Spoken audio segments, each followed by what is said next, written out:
ഇപ്പോൾ ട്രെൻഡിങ്ങിൽ പോയിക്കൊണ്ടിരിക്കുന്ന ഒരു ബീഡാണല്ലേ പേസ്റ്റൽ ബീഡ്. അപ്പോൾ ആ പേസ്റ്റൽ ബീഡ് വെച്ചിട്ടാണ് കേട്ടോ നമ്മൾ ഇന്നത്തെ വീഡിയോ. അപ്പോൾ ഒരു മാല ഉണ്ടാക്കിയാലോ? അപ്പോൾ അതിനാവശ്യമായിട്ടുള്ള ബീഡാണിത് കേട്ടോ. ഇത് 4 mm പേസ്റ്റൽ ബീഡാണ് കേട്ടോ. പിന്നെ ദേ ഇതുപോലുള്ള കുഞ്ഞ് ഫ്ലവറാണ് എടുത്തേക്കണേ. പേസ്റ്റൽ ബീഡിൽ തന്നെ കുഞ്ഞ് ഫ്ലവറാണ് എടുത്തേക്കണേ. പിന്നെ 8 mm ഇതേ ഇങ്ങനത്തെ ആദ്യം എടുത്തതിൻ്റെ ഇച്ചിരി വലിയ സൈസ്, അതായത് 8 mm ബീഡാണ് എടുത്തേക്കണേ. പിന്നെ എടുത്തേക്കണത് ഈ ഒരു എലാസ്റ്റിക് ത്രെഡാണ്. ഇതാണ് ഞാൻ പറഞ്ഞ എലാസ്റ്റിക് ത്രെഡ് കേട്ടോ. ഇത് ഞാൻ ഫസ്റ്റ് ടൈമാണ് കേട്ടോ യൂസ് ചെയ്യണേ. ഇത് നല്ലതുപോലെ നല്ലോണം വലിയണ സൈസാണ് കേട്ടോ. കഴിഞ്ഞ പ്രാവശ്യം വേറൊരു എലാസ്റ്റിക് ത്രെഡ് കാണിച്ചിരുന്നു, അതിനേക്കാൾ നല്ലതുപോലെ ഇത് വലിയുന്നുണ്ട്. അപ്പോൾ പെട്ടെന്ന് പൊട്ടോ ഇല്ലയെന്ന് അറിയില്ല. കുട്ടികളാകുമ്പോൾ നല്ലതുപോലെ വലിച്ച് കളിക്കുമല്ലോ. അപ്പോൾ നമ്മുടെ ആവശ്യത്തിനനുസരിച്ച് അത് കട്ട് ചെയ്തെടുക്കാം കേട്ടോ. എന്നിട്ട് ഇത് കുഞ്ഞ് ഫ്ലവറാണ് കേട്ടോ ഫസ്റ്റ് കോർത്ത് കൊടുക്കണേ. അപ്പോൾ ഓപ്പോസിറ്റ് വരുന്ന രീതിയിലായിട്ടാണ് ഞാൻ കോർത്ത് കൊടുക്കണേ. ഇപ്പോൾ ഒരു 6 കളർ അങ്ങനെ ഞാൻ കോർത്ത് കൊടുക്കുന്നുണ്ട് കേട്ടോ.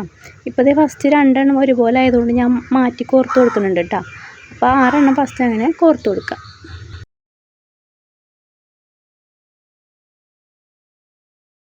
അപ്പോൾ ഇത് 6 എണ്ണം ഇവിടെ കോർത്ത് കഴിഞ്ഞിട്ടുണ്ട്. അപ്പോൾ 6 എണ്ണം കോർത്ത് കഴിയുമ്പോൾ ഇങ്ങനെയാണ് ഞാൻ ഉദ്ദേശിച്ചത് കേട്ടോ. അതിന് ശേഷം ഒരു വലിയൊരു ബീഡാണ്, അത് നമുക്ക് ഇഷ്ടമുള്ള കളർ എങ്ങനെയാണെങ്കിലും കോർത്തെടുക്കാം കേട്ടോ. അപ്പോൾ അത് കഴിഞ്ഞതിന് ശേഷം 2 ചെറിയ ബീഡാണ് ഇട്ട് കൊടുത്തേക്കണേ. ചെറിയ 2 ബീഡ് ഇട്ട് കൊടുത്തതിന് ശേഷം ഒരു വലിയ ബീഡ് ഇട്ട് കൊടുക്കാം. അതിന് ശേഷം പിന്നെ നമുക്ക് കുഞ്ഞ് ഫ്ലവറുകൾ 6 എണ്ണം കോർത്ത് കൊടുക്കുക. അങ്ങനെ റിപ്പീറ്റ് ചെയ്ത് പോവാണ് കേട്ടോ ചെയ്യണേ.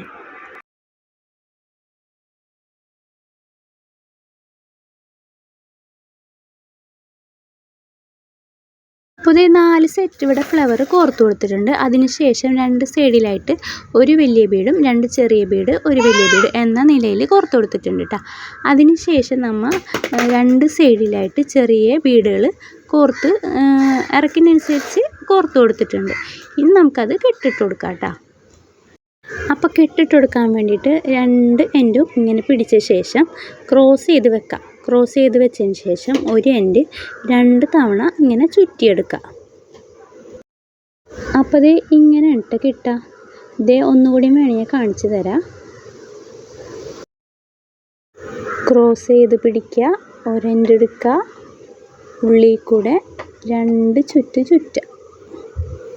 1 2 എന്നിട്ട് വലിക്കുക, നല്ലോണം വലിച്ച് മുറുക്കുക. അതിന് ശേഷം വീണ്ടും ക്രോസ് ചെയ്ത് പിടിക്കുക, എന്നിട്ട് വീണ്ടും 2 ചുറ്റിട്ടാ. 1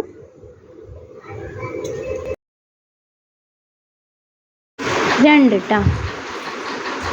എന്നിട്ട് നല്ലോണം ഇതും വലിച്ച് മുറുക്കി കൊടുക്കണം കേട്ടോ. നല്ലോണം വലിച്ച് മുറുക്കി കൊടുക്കുക, എന്നാലേ ഇത് ശരിക്കും കെട്ട് ശരിയാവുള്ളൂ കേട്ടോ. എല്ലാം കഴിഞ്ഞ് പോരും.